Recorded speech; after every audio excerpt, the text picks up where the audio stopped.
2021 was the year of tech, and throughout the entire year I went through so many different pieces of gear and I didn't quite use and keep all of it. So whether or not you're watching this video for entertainment purposes or you're watching it because you're actually interested in purchasing some new gear for yourself, then I hope this video helps you as I share my top tech items that I've used in the year 2021.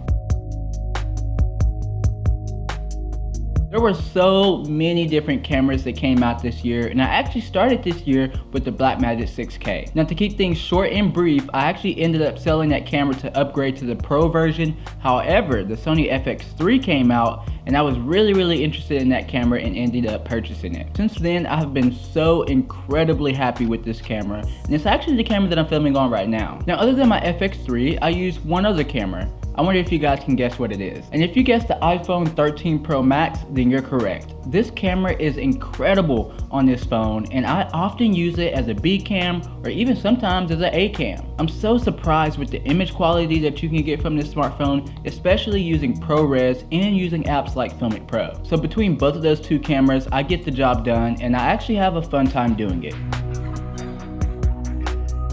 Now, majority of the time I'm filming, whether that's for clients or for YouTube, I'm using the Rode Wireless Go 2 microphones. Now, I love these microphones really for two reasons. One, because it has an internal recording, which is actually way more useful than you would think. Now, the second reason is because it has the ability to record two different audio channels, one at a higher level and one at a lower level, in case your higher level audio clip actually clips whenever you're recording, you have a backup channel. And actually there is one more thing. The third reason is because it's so tiny and small. Now, second, I have the Rode Video Mic Pro Plus.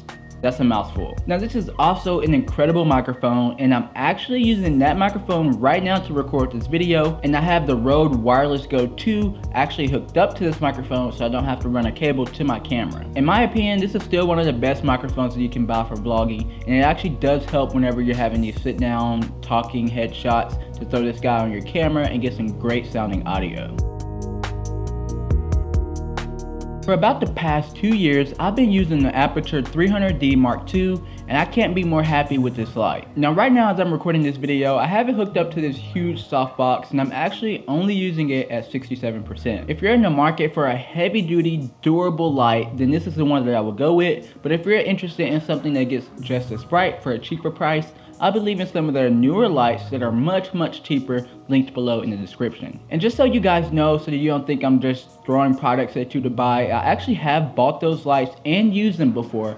However, I found that the 300D Mark II was more than enough light for what I needed. Next on the list, I have a affordable, newer light panel. I really love using this panel, and actually I'm using it right now to light my background. Now, before we dive into the next topic, I want to tell you guys about today's sponsor. So recently, while traveling home to Arkansas, I had a chance to stop by Blue Cell Coffee's roasting facility and try some of the best coffee I've ever tasted. If you're interested in surprising a friend or family member with an affordable coffee subscription, then you're in luck. Using the code SOCIALVIBES at checkout, you'll receive $5 off your first coffee subscription and a bag of Super Wish for your first coffee adventure. Join Blue Cell Coffee as they find the best coffees in the world using the links below in the description.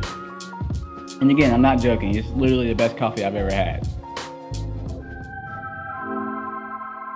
Now, this first one is kind of a slap in the face because I made a video dissing this monitor earlier this year. And if you guys saw that video, then you know I'm talking about the Blackmagic 12G Video Assist. So I actually ended up purchasing the monitor again, and I'm using it today to record ProRes from my Sony FX3. This monitor is packed with a ton of different features, and if you're interested in it, I will be doing a follow-up video on this monitor soon. Now, for my second monitor that I use, it's from Newer, and I like this monitor because it's very affordable, but also it's a bigger screen to use for different shoots. Again, this is a very affordable and cheap monitor, and it does actually have some tools that can help you get the job done. And diving into our next topic, we're going to talk about accessories. Now, don't really stick too strongly to this word because I'm just going to throw in a lot of different stuff that I use as accessories to all the other gear that I just mentioned. But these are things that I use on a daily basis. So the first one is the Ronin RS2. I love this gimbal because I'm able to get smooth motions out of this guy, and I really haven't had any issues out of it since I bought it. Now, I will say out of the box, the settings aren't the best, but you can watch a few YouTube videos to get them exactly where you need it. Next on this list, I have headphones that I love, and that's the AirPod Max. So being able to have the Apple ecosystem worked into my daily life as I'm editing or just going around is very nice, and that's why I love the AirPod Max. Next we have my backpack, and I'm actually still using the backpack that I've used for the last 4 or 5 years. I might be pronouncing the name wrong, but I think it's called Brevite, something like that. These backpacks are awesome because they come with a lifetime warranty, which I actually have claimed, and they gave me a brand new backpack. It's completely customizable, which makes it very nice for traveling, or if you want a smaller backpack, you can easily minimalize it. And then last on this list, I have a power bank from Anker. I love these power banks so much because they charge up my gear so quick. For example, I was about to shoot this video when I realized my camera was completely dead. So using the USB-C port on my camera, I plugged this guy into one of the Anker power banks, and I was able to get to 50% in about 30 minutes. Now, not only does it charge things very fast and also very safely, but it also can power your MacBook. So reducing the size of that huge power block that you have on your MacBook to this little guy is quite an upgrade.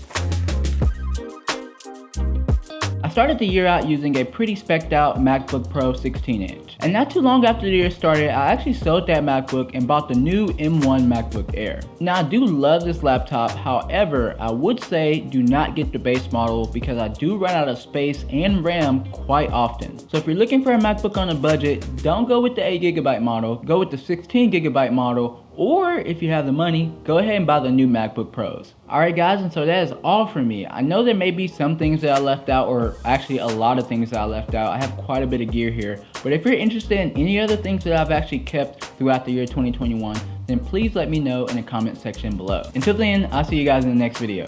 Peace.